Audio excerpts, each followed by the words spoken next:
Wabrio fake unawakuta kila sehemu. Kila mtu kwenye mtandao ni baba yake wa kiroho. Alafu hii mitandao sasa ndio inaishi. Unajua, kwa mfano, kinachomponya mtu akiombewa sio sura ya ukali au sauti ya kunguruma. Kinachomponya mtu ni neema. Yaani mitandao inaharibu sana. Inafanya vizuri lakini pia inafanya vibaya. Ndio maana neno la Mungu ndio kitu pekee ambacho kitaweza kufanya mtoto wa Mungu ukabakia kuwa halisi. Kuna sauti nyingi, si kila sauti unatakiwa kuisikia. Hivi unajua kila unayemsikia?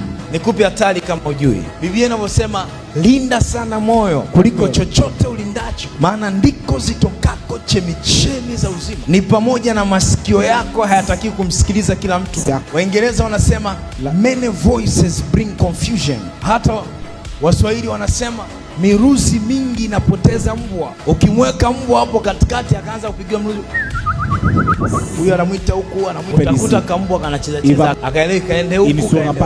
Lakini hatari kuliko zote ni kwamba kila unayemsikiliza roho iliyoko ndani yake ndio inayokuingia.